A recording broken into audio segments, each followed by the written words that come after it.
Bagaimana kabar saudara hari ini? Luar biasa ya. Saya itu jujur ya saudaraku, selama masuk di tahun 2023 saya aja atau saudara bisa merasakan hari-hari ini firman Tuhan di gereja kita itu semakin dalam gitu. Kayak kita tuh ngerasa apa ya, kayak dibawa semakin memahami gitu.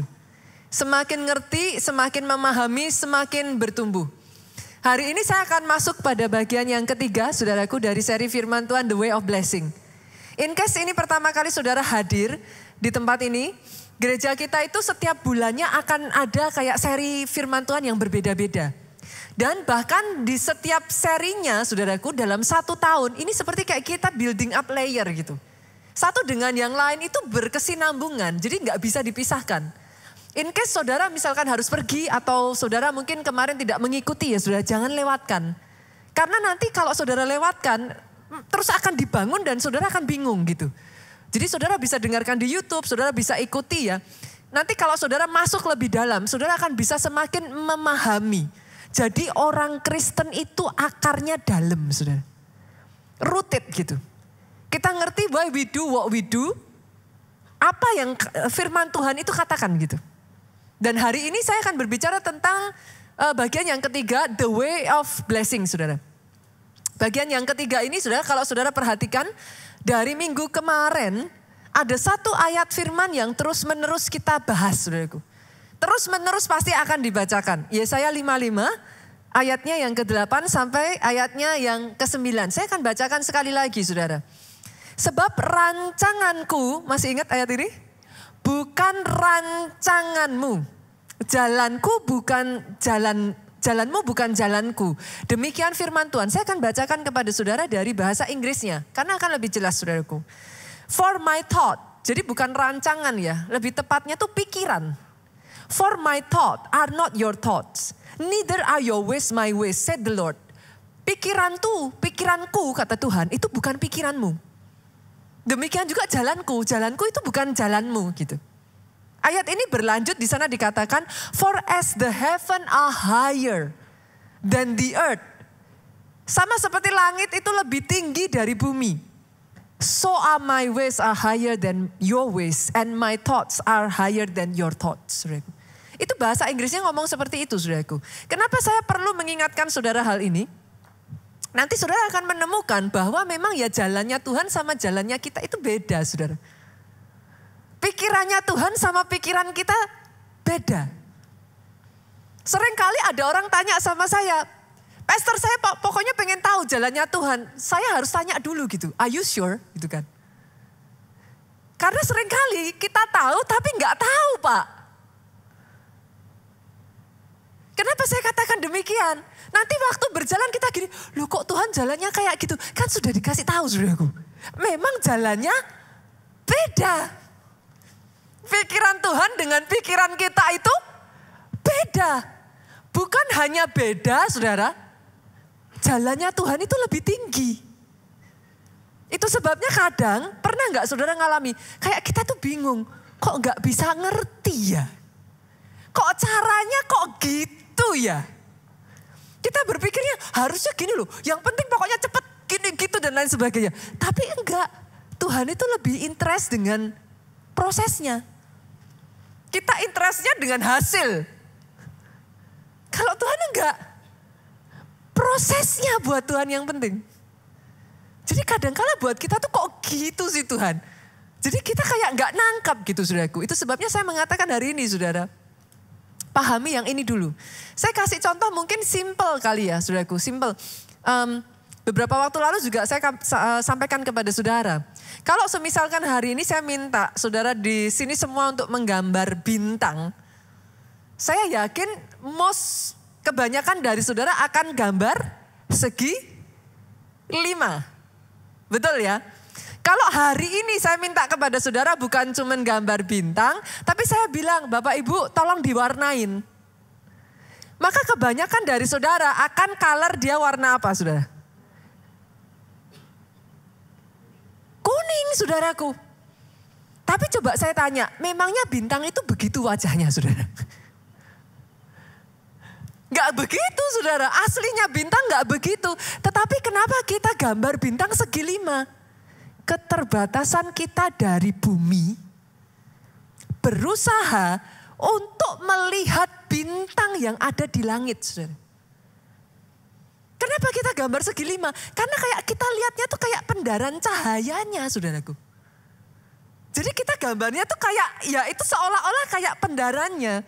Kenapa di color kuning? Ya karena kita ngelihatnya dia bersinar gitu kan.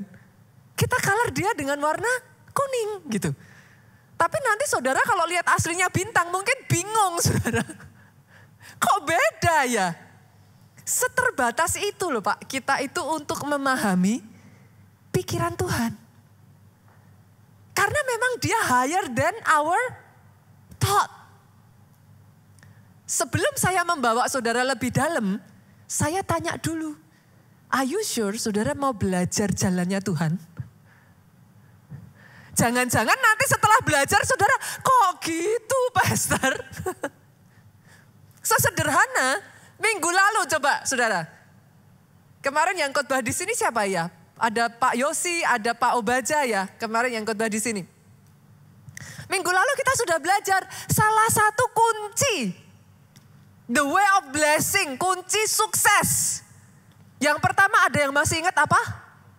Pertobatan. Pernah dengar motivator ngajar begitu saudaraku? Kamu mau sukses, bertobat. Ada yang ngajar begitu? Enggak. Tapi kenapa?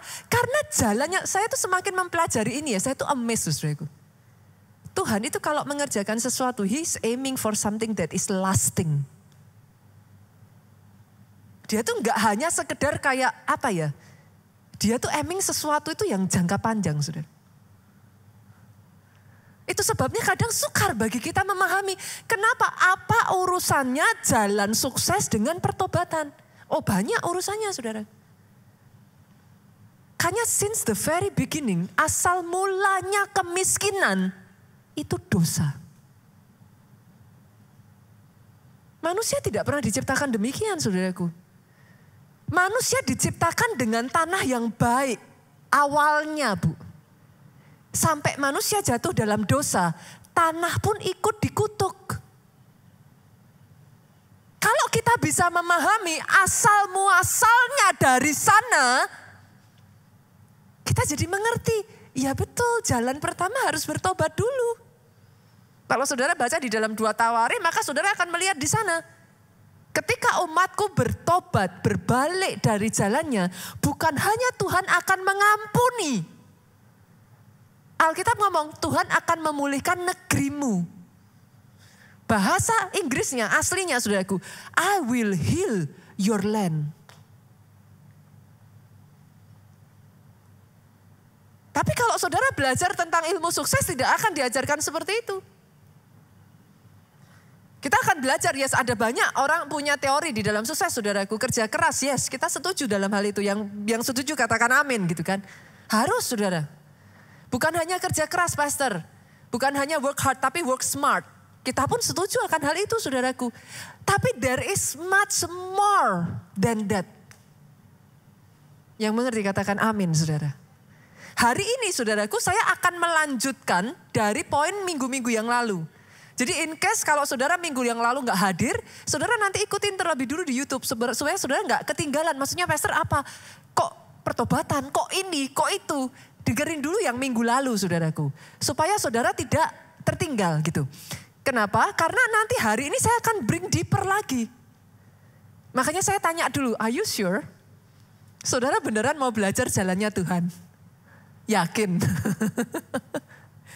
Karena His way are not yours. His thought are not yours. Pastor memangnya bisa manusia itu mempelajari pikiran Tuhan? Bisa nggak Bapak Ibu? Hah? Kira-kira bisa nggak? Bisa nggak? Bisa nggak? Duh bisa. Caranya gimana Pastor? Senggol kiri kanan. Baca Alkitab. Once upon a time, saudaraku, Tuhan itu mewahyukan, dia itu mengilhamkan pikirannya kepada orang-orang itu dan mereka menulisnya. That is your Bible. Kalau saudara serius bilang sama saya, mau mempelajari pikiran Tuhan, sekali lagi senggol kiri kanan. Pak, Alkitabnya dibaca enggak? Loh, beneran loh saudaraku. Kalau in case saudara serius ya, mau benar-benar memahami, tapi ajaibnya gini saudara. If you know his thought, ini kata firman, setinggi langit dari bumi, jalanku dari jalanmu. Ketika saudara dibawa mempelajari jalannya Tuhan, nanti kau saudara akan heran bagaimana Tuhan akan bawa saudara terbang. Orang yang ada di sekelilingmu akan mulai berkata kepada saudara, pola pikir saudara berubah. Saya itu menemukan dalam ini eksperimen ya saudara, eksperimen. Sebenarnya bukan percobaan seperti apa. Saya menemukan anak-anak yang sudah ngalami Tuhan dalam hidupnya akan cenderung lebih dewasa dari anak-anak yang tidak ngalami sentuhan roh. Buktikan perkataan saya, saudaraku. Anak kecil pun ketika dia ngalami Tuhan secara pribadi berubah. Saya membuktikan itu lewat Samuel Moment, saudara. Anak-anak yang kenapa Samuel Moment ada? Asal-muasalnya simpel, saudara. Saya tuh jengkel, saudaraku. Di gereja waktu itu saya masih di Jogja, temboknya gereja tuh jebol terus, saudara. Ada aja tiap minggu anak-anak yang kalau datang ke gereja, temboknya itu kan cuma gypsum ya saudaraku. Ditendang gitu kan lubang. Jadi setiap minggu ada aja tembok lubang, ada aja tembok lubang. Saya berpikir, ini diapain ya? Udah dipanggil orang tuanya, udah ditegur orang tuanya sendiri, angkat tangan, gak bisa iniin anaknya saudara. Dari situlah saudaraku, terciptalah Samuel Moment. Perjumpaan Samuel pertama kali dengan Tuhan. Gereja kita berusaha untuk membantu anak-anak ini ngalami perjumpaan mereka dengan Tuhan. Dan boleh saya katakan sejak dari hari itu sampai sekarang sudah enggak ada lagi tembok yang bolong, saudaraku. Kalau mau tepuk tangannya yang paling meriah buat Yesus Tuhan kita. Ada pastor kayak gini ditepuk tangan nih gitu saudaraku. Tapi sesederhana apa yang ingin saya katakan saudara. Ketika mereka mengalami perjumpaan pribadi dengan Tuhan. Jiwanya mereka ini dikonten dengan rohnya mereka ya saudaraku. Mereka jadi lebih berhikmat. Banyak kesaksian yang tadinya nilai pelajarannya jelek jadi lebih pintar. Why? Because his ways are higher than ours. His thoughts are not ours. Yakin ini mau belajar jalannya Tuhan, saudara? Yakin ini mau lanjut? Karena nanti saya bacain ayatnya ini saudara akan lebih pusing lagi. Kita buka ya, saya mulai ya, kita buka. Amsal pasalnya yang ke-11 ayatnya yang ke-24. Saya jamin saudara akan pusing. Ada yang menyebar harta tetapi bertambah kaya. Saya ulang ya saudara. Ada yang menyebar harta, menabur hartanya tapi bertambah kaya. Ada yang menghemat secara luar biasa namun selalu berkekurangan. Pusing gak saudara? Loh pusing. Sebagian dari saudara sudah ngeliatin saya, Pastor, what do you mean? Karena filosofi kita mengajarkan hemat, pangkal, kaya. Kok bisa saudara nabur, tambah kaya? Dari mana hukumnya? Kita nabur, itu kan berarti ada yang hilang dari kita dong. Kok bisa dapatnya malah tambah kaya? Gak ada. Itu bukan filosofi yang kita tahu selama ini. Kenapa sejak dari awal saya katakan tadi saudaraku? Karena kalau saudara mau belajar his way, kadangkala ya saudara. Harus ditaruh dulu loh our way. Karena beda. Saudara harus buka diri untuk saudara bisa, oh oke. Saya kasih contoh simpel, mau saudara? Kita coba ya. Boleh buka masker saudara dulu? Boleh? Ya. Oke. Sebentar aja ya, saudara sebentar, oke. Enggak masker ya, nah kelihatan cantiknya semua, cakep-cakep keren-kerennya. Lihat kiri kanan, kasih senyum sama kiri kanan. Coba. Oke, pakai masker lagi sekarang. Oke ya. Oke, enak ya nggak pakai masker ya Bapak Ibu. Kita berdoa ya, segera ya. Basically kalau dari gereja kita mengikuti kok kebijakan dari pemerintah, saudaraku. Nanti bertahap juga. Saya berharap sudah bisa melihat wajah saudara face to face gitu ya, saudara tanpa masker. Oke, saya balik ya. Saya tanya, tadi saudara nabur berapa senyuman? 1 kan? Nuainya berapa senyuman? Banyak. Kok bisa? Menabur bertambah kaya.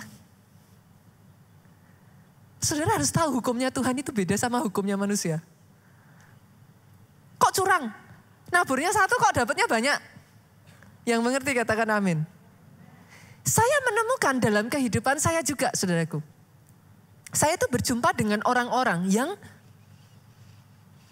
mereka itu menabur sangat banyak perhatian. Menabur hadiah. Menabur kasih. Dan saya melihat dalam kehidupan mereka tidak pernah kekurangan perhatian, saudara. Tidak pernah. Bahkan saya menemukan di hari ulang tahun mereka, saya itu kadang sampai geleng-geleng. 1 rumah itu bisa full hadiah, saudara. Kok bisa? Banyak menabur, justru bertambah kaya. Hemat. Tapi justru malah kekurangan. Saya ajak lagi ya. Oke, saya ngerti. Di sini ya saudaraku, jujur. Ketika saya ngomong kayak gini, di benak saudara di sini ini ada kayak tarik ulur enggak ini saudara? Karena ini sesuatu yang kita ngertinya. Hemat pangkal kaya Pak. Akhirnya banyak orang gagal paham. Berapa banyak karyawan profesional akhirnya ya di dalam pekerjaannya ya mereka berhemat. Saudara. Hemat-hemat ngasih kontribusi ke perusahaan. Hemat-hemat ngasih pemikiran ide. Hemat-hemat untuk berjuang habis-habisan buat perusahaan. Tapi saya tanya, yang seperti ini justru malah akan jalannya untuk maju susah. Saya kasih contoh lagi. Pengusaha, Bapak Ibu. Saya tahu ada pengusaha yang pokoknya kalau buat pelanggan ya minim-minimin aja. Yang penting cuannya besar. Pernah ketemu yang begini saudara? Banyak. Tapi coba buktikan perkataan saya ya saudara. Lakukan aja terus seperti itu. Minimin pokoknya kalau sebisa mungkin ya pastikan dikencengin. Yang penting cuannya banyak. Apa yang terjadi saudara? Konsumen itu akan meninggalkan saudara kok. Sebaliknya ketika saudara benar-benar nabur. Cari kasih pelayanan yang terbaik sama konsumen. Konsumen pengennya apa? Butuhnya apa? Cari kebutuhannya dia itu apa? Bukan hanya sekedar mau cuan. No. Tapi layani yang terbaik. Apur sebanyak mungkin. Apa? Dia butuh apa? Lakukan saudara. Nanti saudara akan justru menemukan. Justru customer ngejar saudara.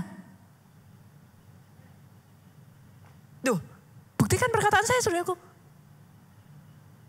Customer justru gak mau dikasih yang lebih murah pun milih saudara. Buktikan perkataan saya. Kenapa? Karena memang firman sudah ngomong, nabur banyak malah justru bertambah. Itu hukum kok saudara. Kenapa? Perhatikan ini ya saudaraku, dalam setiap taburan itu ada potensi multiplikasi.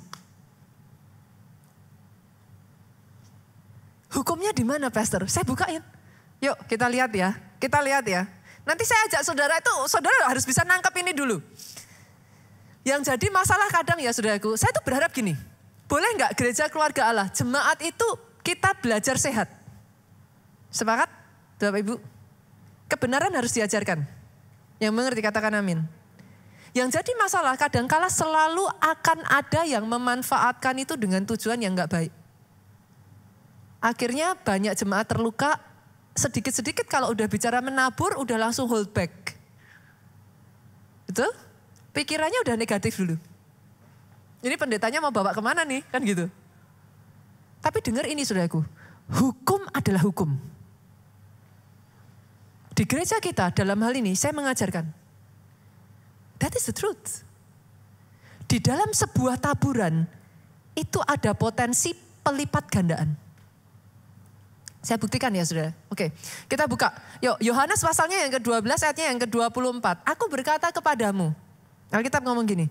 Sesungguhnya jikalau biji gandum tidak jatuh ke dalam tanah dan mati, ia tetap satu biji aja. Maksudnya gimana saudara? Kalau biji gandum nih ya saudaraku, benih ini ya, nggak ditaburkan. Satu ya tetap satu. Sepakat? Saudara makan habis. That's it, udah. Tapi ketika satu benih biji tadi itu mati, artinya apa? Dia ditabur, dia mati, ia akan menghasilkan banyak buah. Yang mengerti katakan amin. Dalam Alkitab ada satu kisah saudaraku. Saudara masih ingat Elia ketika berjumpa dengan janda Sarfat? Yang gak paham, yang gagal paham dengan konsep ini, maka akan menganggap Elia itu jahat. Kita buka aja ya, ayatnya kita lihat ya.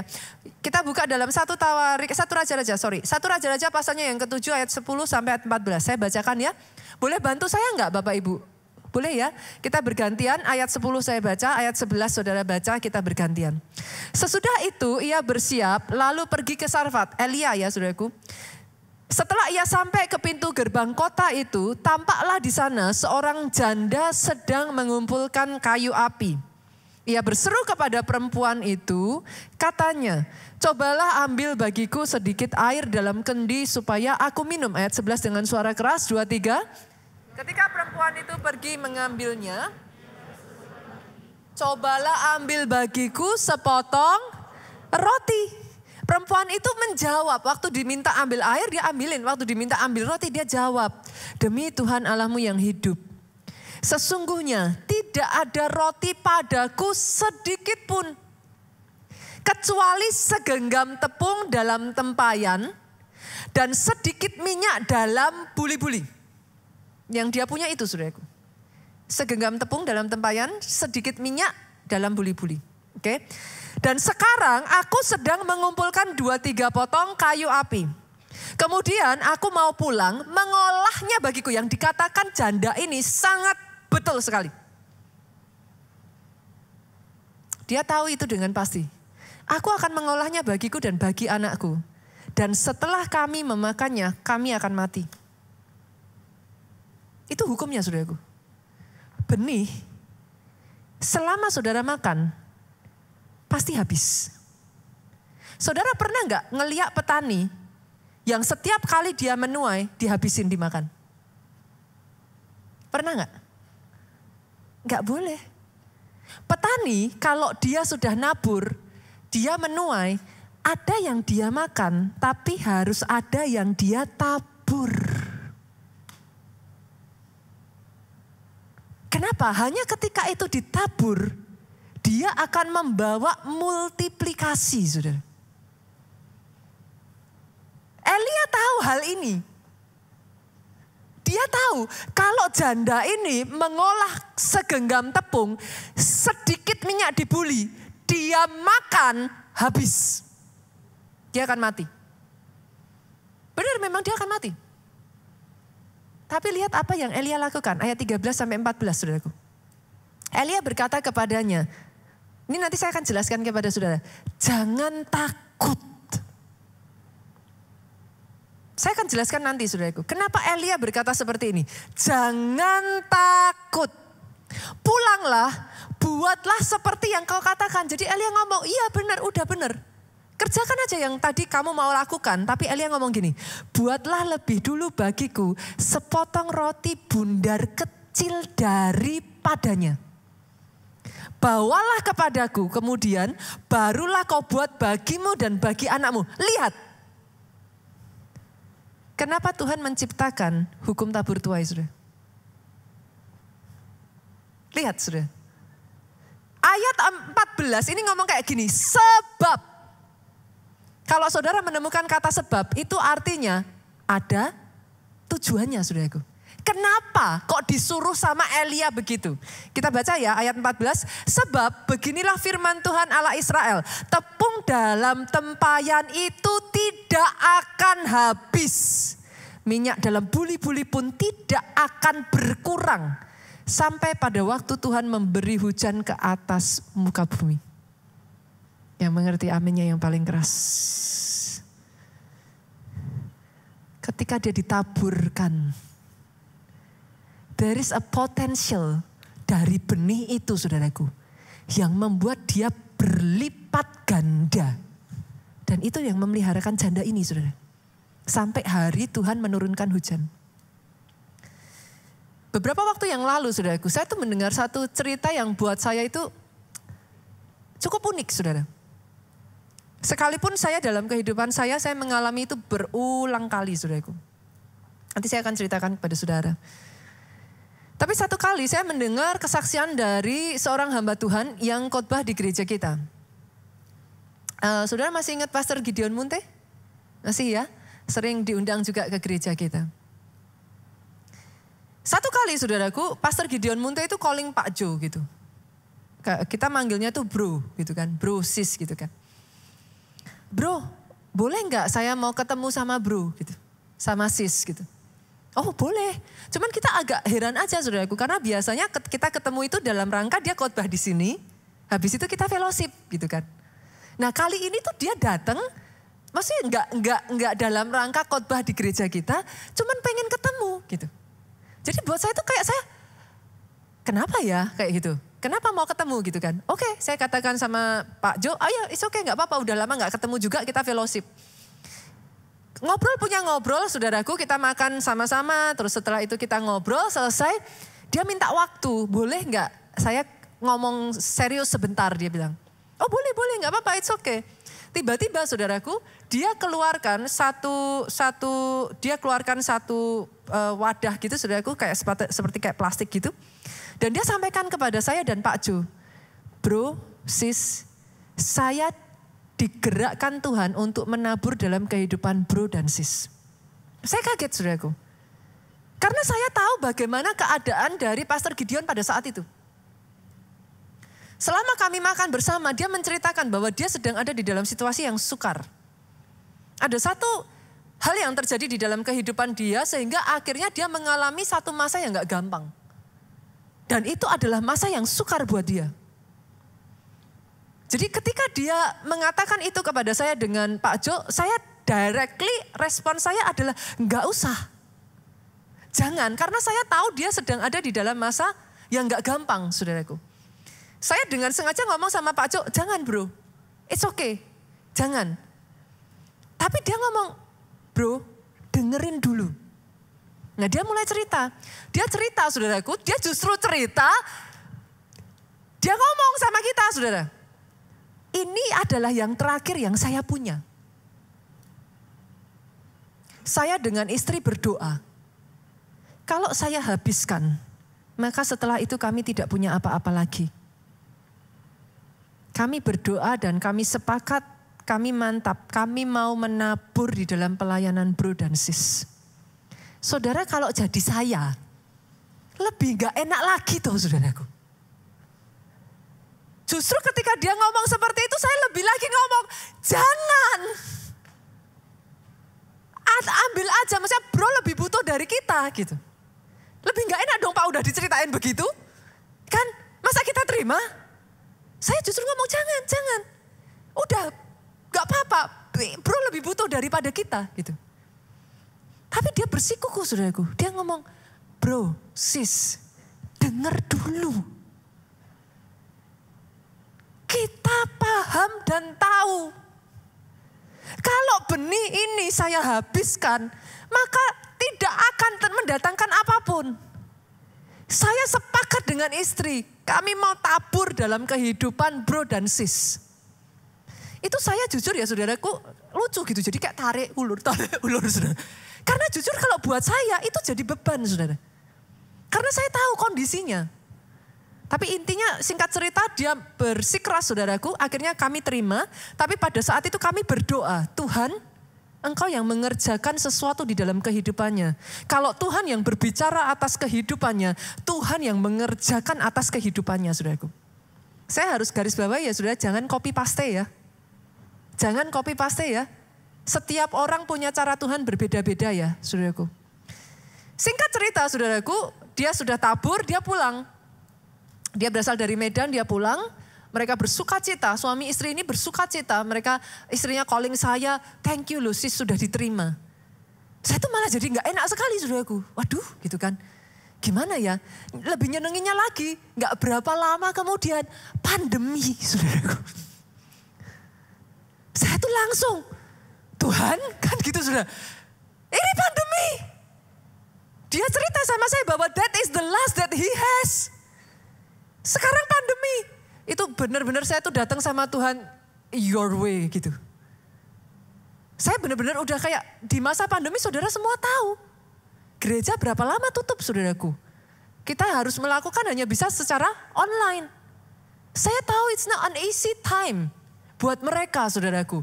Dalam kondisi nggak pandemi aja udah susah. Ini pandemi bu. Itu buat saya tuh kayak satu beban tersendiri saudara pada saat itu. Saya tuh ngomong sama Pak Jo, kan jangan diterima, saya udah gitu saudaraku. Aduh ini sekarang pandemi, saya bilang gitu. Pak Jo tuh ngomong satu hal ya, yang saya dalam hal ini belajar saudara. Pak Jo ngomong, apa yang dilakukan seseorang ketika dia berurusan dengan Tuhan? Tuhan campur tangan. Singkat cerita saudara, waktu berjalan, saya nggak ketemu dia cukup lama karena pandemi.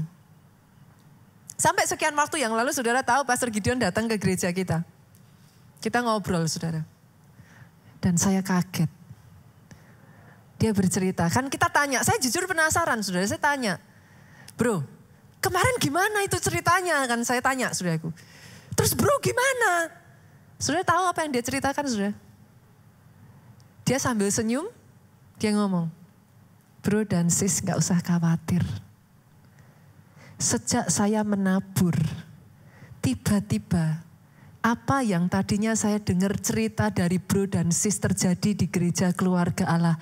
Satu demi satu terjadi di gereja saya. Maksudnya gimana bro? Dia cerita saudaraku. Semua mujizat-mujizat yang bro dan sis ceritakan Tuhan kerjakan atas jemaat di keluarga Allah. Dengan cara yang ajaib, saya juga gak tahu gimana caranya. Tuhan kerjakan persis di gereja kami. Bahkan saudara yang membuat saya merinding saudara. Saudara tahu kisah kejadian yang terjadi di gereja kita. Justru di masa pandemi itu Tuhan suruh gereja kita membangun. Mau dari sisi manapun lah gak masuk akal lah itu saudaraku. Ahli ekonomi manapun lah akan menganggap bahwa itu tidak masuk akal. Itu sebabnya saya katakan kepada saudara, jangan copy paste.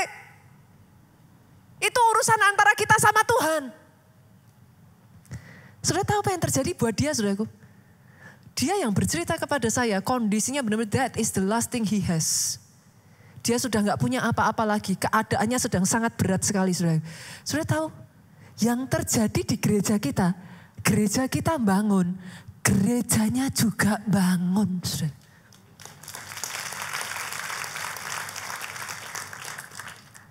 Gimana cara saudara ceritakan itu? You can never, saudara tidak akan pernah bisa memahami jalannya Tuhan.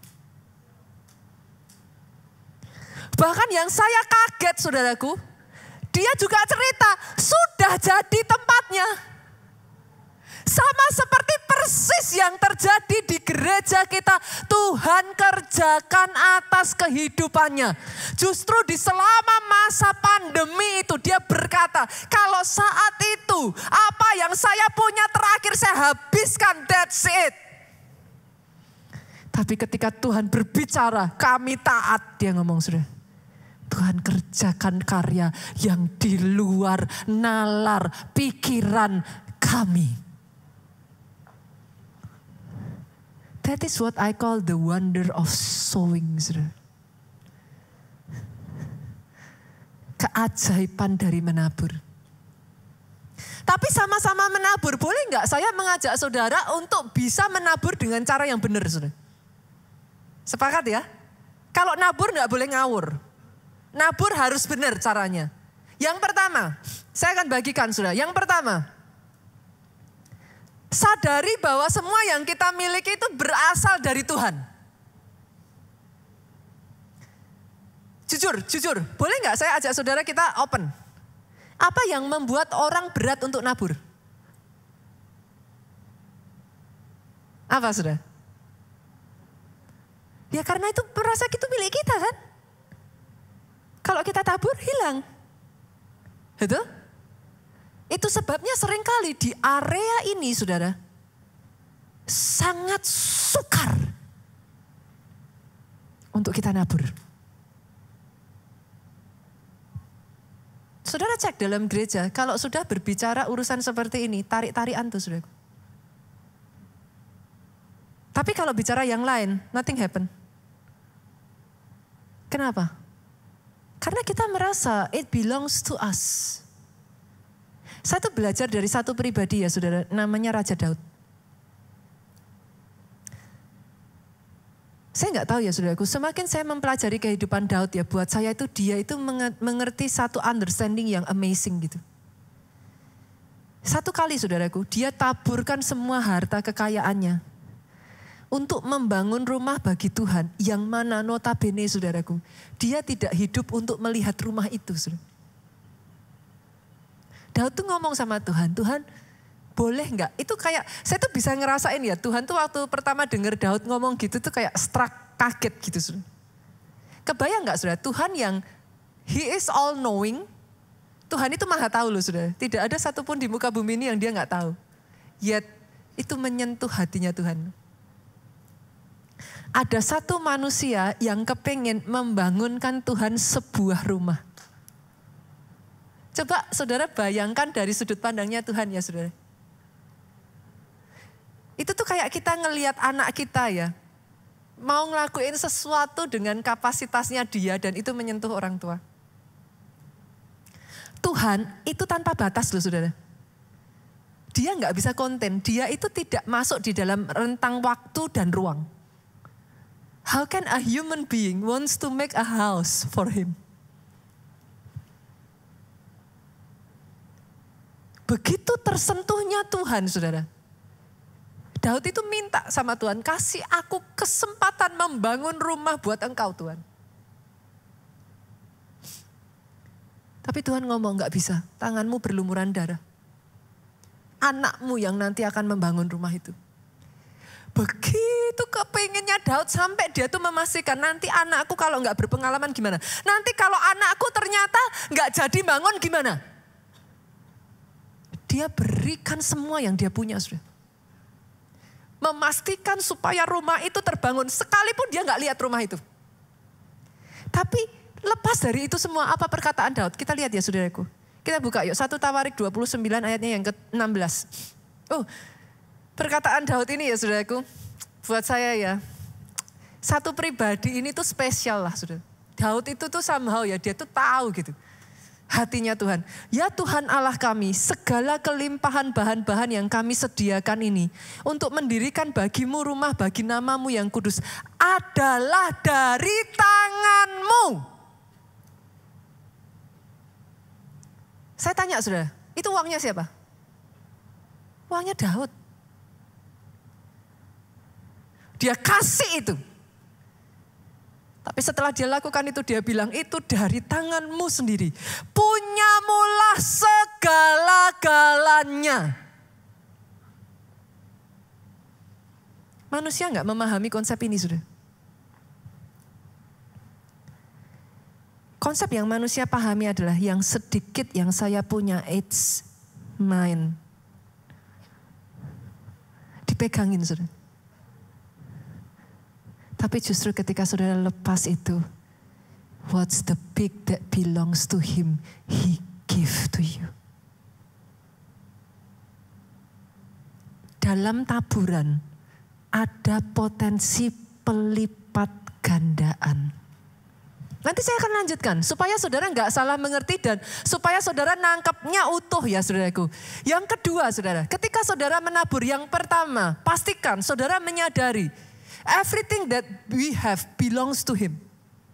Yang kedua saudara, ketika saudara menabur, tabur dengan ikhlas tulus dan dari hati yang mencintai. Saya tuh pernah ditanya satu orang saudara. Saya ketawa sih saudara. In case saudara mungkin pernah menanyakan hal yang sama ya. Orang ini tanya sama saya kayak gini, Pastor, kalau saya nabur bolehkah saya mengharapkan tuaian? Pertanyaan yang logis dong. Pastor, kalau saya nabur boleh nggak sih saya mengharapkan tuaian?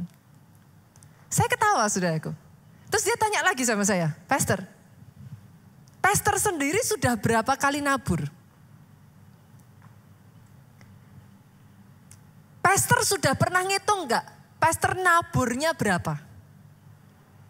Saya tuh ketawa saudara. Saya lihat dia dan saya ketawa saudara. Saya ngerti saudara yang dia pikirkan. Dan saya ngomong gini sama dia. In my life, I wish saya berharap tuh saya bisa cerita sama saudara ya. Tapi jadi kayak enggak valid karena sekarang saudara tuh ngelihat saya sebagai pastor gitu kan. You see me as the pastor gitu. So it's kind of kayak jadi kayak nggak valid gitu apa yang saya ceritakan saudaraku. Saya dibesarkan dari orang tua ya dan saya bersyukur saudaraku. Mami saya adalah orang yang mengajarkan saya pertama kali untuk menabur Pak. Mami saya adalah role model saya saudaraku. Sejak dari saya kecil. Saya sudah diajarkan. Jadi saudara jangan salah. Saya tidak menabur karena saya pendeta Bapak Ibu. Saya tidak menabur karena saya gembala sidang dari gereja ini. It's not like that. Since the very beginning, kecintaan akan menabur itu sudah ada sejak dari Nita itu masih remaja. Saudara. Orang tua saya itu menganggap saya itu termasuk orang yang gila kalau urusan menabur Bapak Ibu. Sampai saudaraku, Mami saya pernah ngomong, kamu itu kapan nabungnya? Apa-apa kamu tabur, apa-apa kamu tabur. Itu far away ya saudaraku, jangan saudara berpikir saat itu saya sudah jadi pendeta ya. Far away from that. Pernah satu kali mami saya tuh tanya sama saya, kamu tuh kenapa selalu nabur? Padahal mami saya yang ngasih contoh saya begitu gitu kan. Saya kalau bisa ngomong saat itu, lah kan gitu kan saudaraku. Tapi mami saya tuh tanya, kamu kenapa sih segitunya? Saya tuh hanya bisa jawab mami saya gini. Mami tahu bagaimana saya itu orang yang berhutang besar sama Tuhan saya. Gak peduli seberapapun saya menabur, saya melakukan sesuatu buat Tuhan saya. Gak akan pernah saya bisa balas kebaikan Tuhan saya. Mami saya tahu itu saudaraku. Jadi buat saya saudaraku ketika saya ditanya satu jemaat ini saya senyum. Buat saya nabur sejujurnya bukan untuk nuai. Kalau toh saya menuai dari situ for me it's just the law of God kayak gitu. Tapi kalau saya nabur itu cara saya sebagai manusia dengan keterbatasan saya pengen balas kebaikannya Tuhan. Dan izinkan saya mengatakan ini saudaraku, sampai detik hari ini. Tidak peduli seberapa yang saya taburkan, saya tidak pernah bisa outnumber my God. Sampai hari ini saya masih berutang sangat besar sama Tuhan saya. I can never outnumber him. Tapi saya harus memastikan kepada saudara, ketika saudara lakukan itu dari hati yang tulus. Kenapa saudara? Lihat saudara. Ayat yang ke-17 dari 1 Tawarik 29 ngomong gini. Aku tahu kata Daud nih. Lihat Daud itu kenal Tuhannya. Ya Allahku, Engkau adalah penguji hati. Ini masalah dengan Tuhan kita, saudara. Saudara pikir Tuhan minta Ishak dikorbankan untuk Ishak? Karena emang Tuhan mau bunuh Ishak? No. Dia itu penguji hati. Tuhan itu yang kepengen, dia tuh pengen nguji. Gak usah jauh-jauh lah, gini lah. Siapa di sini yang gak usah angkat tangan? Siapa di sini yang pacaran? Gitu aja. Pernah gak sih nguji hatinya pasangan saudara? Pernah saudaraku? He's like that. Gak susah kok memahami Tuhan kita tuh saudaraku. Kadang pasangan, ayo sama pasangannya. Udah tahu nih, tapi kan masih kan. Ya kamu mau gak gitu kan? Kamu bisa gak? Tujuannya apa saudara? Ayo, kalau dijawab enggak kan nangis, ayo. Tapi kenapa? Saudara tuh cuma pengen tahu aja. Pasangan saudara tuh hatinya gimana? Yang mengerti katakan amin. Dia penguji hati saudara. Kadang-kala tuh buat dia ya ampun saudaraku, apa sih artinya gitu. Tapi buat Tuhan ketika dia mendapati hati yang bersungguh-sungguh kepada dia, itu kena buat dia saudara. Yang ketiga saudara, nah ini yang banyak tidak diketahui banyak orang. Tahukah saudara bahwa menabur itu masuk ke disiplin rohani saudara? Enggak banyak orang tahu itu. Yang ketiga itu sebabnya, kembangkan kapasitasmu menabur. Artinya gimana? Enggak bisa nabur itu langsung tuh enggak bisa saudaraku. Saudara mulai dari yang kecil dulu, baru nanti saudara bisa dengan yang lebih besar, lebih besar, lebih besar. Sama, disiplin rohani itu banyak ya Bapak Ibu ya. Salah satunya apa? Doa. Betul? Sepakat ya? Doa disiplin rohani. Maksudnya gimana Pastor? Ya artinya kembangkan kehidupan doamu saudaraku. Maksudnya gimana Pastor? Gak boleh gini saudara. Pastor, saya baru bisa doa 10 menit boleh gak? Oh boleh. Saya ambil saudara. Boleh. Cuma 10 menit? Boleh Pastor? Boleh. Yang gak boleh 5 tahun dari sekarang doanya masih 10 menit. Yang mengerti katakan amin. Yang mengerti aminnya yang lebih keras. 10 tahun dari sekarang masih 10 menit. Gak boleh. Kenapa Bu? Lah gak berkembang. Boleh. Sekarang baru bisa 10 menit boleh. Tapi nanti berapa hari dari itu ditingkatkan. 10 jadi 15. 15 jadi 20 Pak. 20 jadi 30. 30 jadi 1 jam. Senggol kiri kanan. Itu baru namanya kita bertumbuh. Yang mengerti aminnya yang paling keras. Pastor, saya hanya bisa baca ayat Alkitab 1 ayat. Loh boleh, mau ayatnya cuma yang 3 kata juga boleh saudaraku. Gak apa-apa. Yang gak boleh 5 tahun dari sekarang. Bacanya cuma 1, bahkan 1 aja di korting, di diskon udah gak dibaca lagi saudaraku. Yang mengerti katakan amin. Menabur itu disiplin rohani. Pastor, saya menabur ke siapa? Dengar ini saudaraku baik-baik. Tuhan, take it personally kalau sudah bicara soal janda, yatim piatu, orang asing. Cari Alkitab. Saudara akan ketemu. Dalam hal yang lain-lain Tuhan gak begitu. Tapi kalau sudah bicara anak yatim, orang yang ada dalam keadaan kesulitan, janda khususnya ya saudaraku. Diibaratkan dengan bahasanya itu adalah janda, karena beda ya, janda ada banyak saudaraku. Yang dimaksud di sini adalah janda yang dalam keadaan kesulitan. Beda ya saudaraku, harus dibedakan. Terhadap yang seperti itu, saudara baca dalam Alkitab, Tuhan itu take it as his own. Itu tuh kayak apa ya, gimana ngomongnya ya, jangan sentuh gitu. Nanti saudara buka aja, cari aja. Saudara gampang, buka konkordan, cari, tulis aja yatim piatu atau cari janda. Nanti saudara akan turun semua red apa perkataan Tuhan tentang mereka. Dia tuh ngambil itu personally, saudara. Pastor, jadi kalau saya mau nabur apa? Tabur pada orang yang sedang berkesusahan, saudara. Loh, saya pribadi ya saudara, dalam hidup saya ada amount tertentu yang saya sisihkan. Baik gereja suruh, gereja enggak suruh, saya sisihkan amount itu saudara. Memang saya tabur saudara. Mau saudara tabur kemana terserah saudara. Saudara mungkin kenal ada yayasan untuk yatim piatu atau apa. Go ahead, do it gitu.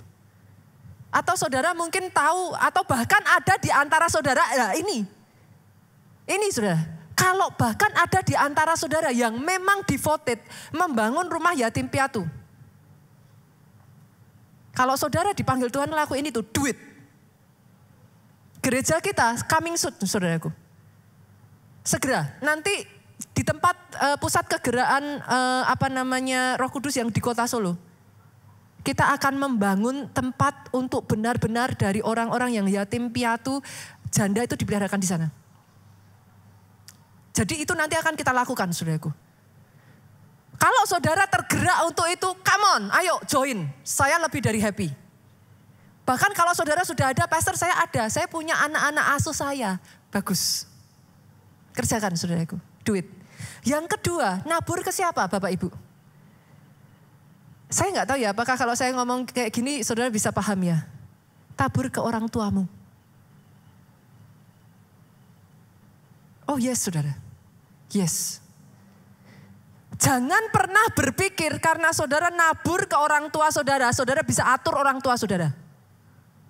Apa yang mereka sudah lakukan dalam hidup kita tidak akan pernah bisa dibayar, tidak peduli kapanpun. Buat saya ya saudaraku, pastor do you do it? Yes I do. Apakah karena diminta? No. Kalau bisa malah jangan diminta baru saudara ngelakuin. Yang mengerti katakan amin. Ada waktu ya saudaraku di mana ketika saudara masih bayi ya, you cannot do anything loh saudara. Sekarang ketika orang tua saudara sudah cannot do anything, where are you? Where are you? Tabur dalam hidup mereka. Bukan masalah jumlahnya harus besar, no. Tapi tabur dalam hidup mereka. Seberapa yang Tuhan percayakan berkat dalam hidupmu, sisihkan tabur dalam kehidupan mereka. Yang ketiga saudaraku, ini juga banyak orang Kristen tidak paham hukum ini. Gampang buat saudara nabur sama orang yang di bawah saudara. Pernahkah saudara nabur sama orang yang di atas saudara? Gak kepikir kan saudara? I do it every year saudara. Kalau saudara perhatikan, setahun sekali saya akan pergi ke Nigeria, saudara. Setiap saya pergi ke Nigeria, saya akan berdoa sama Tuhan. Pak, saya manggilnya Pak, kasih aku benih. Aku mau nabur. Banyak orang tanya sama saya, pastor, buat apa pastor nabur di sana itu udah besar. Kita nggak ada apa-apanya, saudaraku. Pastor nabur mereka nggak butuh, udah gede. Oh salah, mereka nggak butuh betul, saya yang butuh.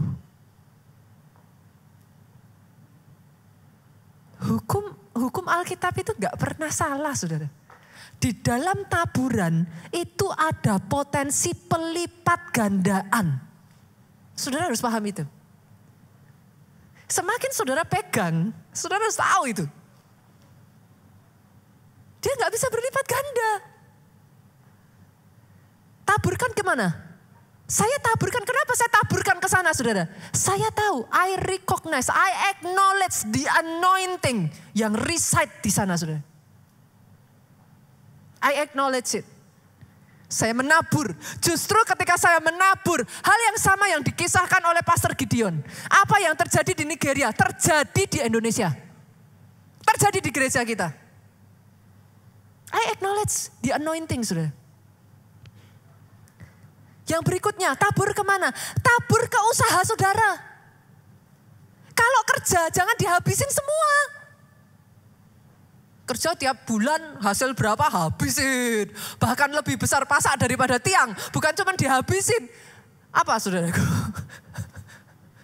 minus gitu. Malah justru hutang. No. Saudara kalau kerja, tabur saudaraku di tempat kerja saudara. Loh, saudara harus dibesarkan lagi. Pekerjaan saudara jangan semuanya diambil. Boleh diambil, ada yang untuk saudara makan. Tapi setelah itu taburkan lagi. Supaya terjadi pelipat gandaan di bisnis saudara.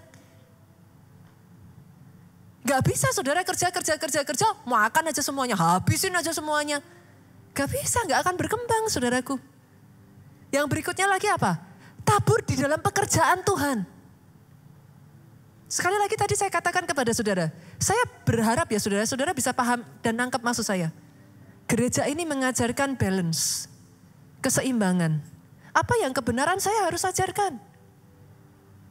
Tapi sebaliknya saudaraku, saya juga tidak mengajarkan ngawur.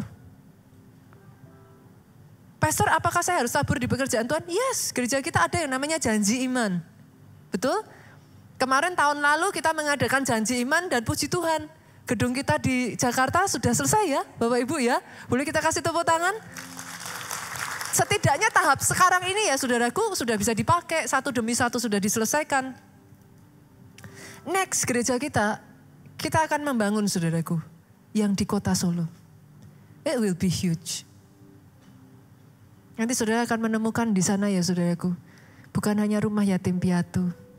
Kita akan membuat tempat penampungan untuk orang-orang yang membutuhkan. Kita akan membuat saudaraku bukan hanya itu saja, Holy Land Experience. Kita akan membuat saudaraku healing center. Bukan hanya healing secara roh, healing secara jiwa juga saudara. Counseling center di sana. Akan ada sangat banyak hal yang bisa dikerjakan. And yes, ayo kita komit saudaraku. Jadi orang-orang yang komit dengan agenda pekerjaan Tuhan. Ketika saudara diberkati, pakai itu, majukan kerajaan Tuhan. Yang sepakat katakan amin. Tabur kemana lagi, saudaraku? Tabur kemana lagi? Maaf Bapak Ibu, taburan gak selalu uang ya. Boleh gak saya ingatkan yang terakhir ini? Tabur ke anak-anakmu. Yang mengerti katakan amin.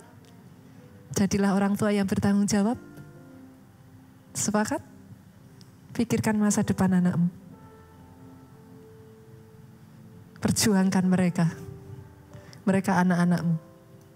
Bukan hanya nabur secara uang saja Bapak Ibu. Tapi tabur nilai-nilai rohani atas kehidupan mereka. Jangan berhemat. Selagi kau masih diberikan nafas, tabur sebanyak mungkin atas kehidupan anakmu. Doa saya tahun ini ya saudaraku, di tempat ini, benih yang ada di tangan saudara dilipat gandakan. Berapa banyak dari saudara yang mau?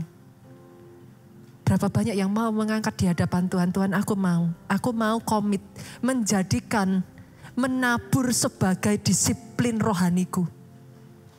Aku mau komit Tuhan.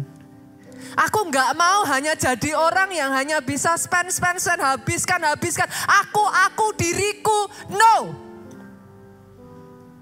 Tapi ketika kau bekerja, tabur untuk pekerjaanmu. Ketika kau bekerja, mulai pikirkan keluargamu. Sisihkan saudaraku. Buat satu porsi-porsi kotak-kotak tersendiri saudara. Ini untuk orang yang membutuhkan. Sekian untuk, jumlahnya tiap orang bisa berbeda-beda. Tapi pastikan ada benih yang ditabur. Sepakat Bapak Ibu? Jangan dimakan semua. Habis. Tidak akan ada pelipat gandaan. Yang mau boleh bangkit berdiri, yuk kita katakan. Aku percaya pada firman-Mu. Aku melangkah Tuhan dengan imanku. Tetap setia pada perjanjian-Mu. Jadikan ku hamba milik-Mu. Tahukah saudara itu sebabnya Alkitab itu berkata terlebih berkat memberi daripada menerima. Terakhir saya tutup dengan ini saudaraku. Ketika kau beri, belajar memberi dengan iman. Kenapa saudara? Tahukah saudara, kenapa banyak orang akhirnya tidak mau belajar menabur dan kehilangan berkat dari hukumnya Tuhan ini? Kenapa saudara? Orang untuk bisa menabur, saudara kan gak tahu apakah dia akan bertumbuh atau tidak taburan saudara kan? Itu yang membuat kita takut. Musuh terbesar iman itu fear. Elia pada saat ngomong sama janda Sarfat, apa yang dia katakan? Jangan takut. Karena kita sebagai manusia kadang cara pikir kita beda sama Tuhan, saudaraku. Tadi di awal saya sudah katakan, cara pikir kita kalau kita nabur kita hilang. Kita kasih ke orang tua, kita dapat apa? Kita habiskan di pekerjaan kita, lah terus kayak kita gimana? Masa kita hidupnya kayak gini terus? Tapi lihat ini saudaraku, hukumnya Tuhan itu gak pernah salah. Bahkan akhirnya manusia kalau gak hati-hati, tabrak hutang. Ini saya belum bicara soal yang ini loh saudaraku.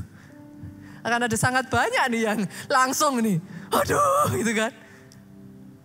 Tapi konsep hutang itu tidak pernah dari Tuhan saudara. Yang diajarkan di gereja gini, mau gak saudaraku? Ikuti benar-benar yuk. Perjanjian Tuhan itu, the covenant of God. Nanti buktikan. Apakah Tuhan salah atau enggak? Buktikan saudaraku. Kalau saudara mengikuti satu demi satu yang diajarkan Tuhan ya saudara. Benih tabur, jangan diambil semua. Kenapa? Dari situ berlipat ganda. Jangan ngambil utang. Lipatkan dari ini. Yang terus ditaburkan benih itu akan terus berlipat kali ganda. Tuhan sudah memberikan satu potensi di dalam itu saudara. Tapi manusia lebih suka untuk ngambil jangka pendek. Langsung lompatkan ngambil hutang. Boleh saya tanya saudaraku terlepas dari ini. Saya tahu lah ada banyak pro kontra di situ. Tapi boleh saya tanya berapa banyak orang yang saudara kenal yang maju sukses dari hutang? Atau lebih banyak yang hancur? Coba saudaraku, saya ajak benar-benar selidiki dalam firman. Apakah ini hanya saya yang mengatakan, atau coba pelajari perjanjiannya Tuhan tuh in the beginning kayak apa? Tuhan ngomong apa? Dan harus diingat ya saudaraku, perjanjian baru Yesus ngomong tidak menganulir perjanjian lama. Saya ulang ya. Tidak bisa saudara baca perjanjian baru terus saudara bilang perjanjian lama hilang. Oh bahaya itu saudaraku, akan ada banyak ayat-ayat di sana, saudara gak bisa pakai dong kalau gitu. Kalau gitu hilangin sekalian aja, baca aja perjanjian baru. Gak usah baca perjanjian lama. It doesn't work like that. Yesus datang bukan untuk menghilangkan perjanjian lama. Dia datang melengkapi, menyempurnakan. Hati-hati ya saudaraku. Karena kalau enggak nanti pengajaran-pengajaran yang beredar akan membuat saudara bingung. Dia menyempurnakan yang sudah ada Pak. Dari perjanjian lama. Itu sebabnya Alkitab saudara tetap perjanjian lama dan perjanjian baru. Perjanjian lamanya enggak dihapus. Masih ada di situ dia. Kenapa? Yesus menyempurnakan. Yang sungguh-sungguh mau aja saudaraku. Jangan lihat kiri kanan. Saudara yang sungguh-sungguh mau. Saudara berkata Tuhan, aku mau hidup di dalam covenant dengan Engkau. Aku akan ikuti. Bukan pakai pikiranku, bukan pakai kayak ya cara aku mengerti. Karena memang pikiran Tuhan bukan pikiran kita saudara. Tapi pelajari jalannya Tuhan. Dan berjalanlah di jalannya Tuhan. Aku percaya pada firman-Mu. Aku melangkah dengan imanku. Tetap setia. Oh, Engkau Allah yang setia Tuhan. Ajar kami setia sama seperti Engkau setia Tuhan. Aku percaya pada firman-Mu. Aku melangkah dengan iman-Mu. Oh yes, oh yes, oh Lord. Tetap setia. Come on, come on. Pada perjanjian. Yang terakhir saudaraku. Jadikan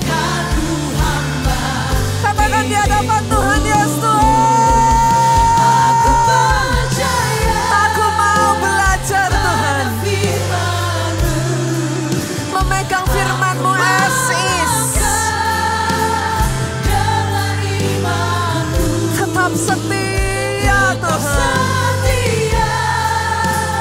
Pada perjanjian-Mu, jadikan ku hamba milik-Mu.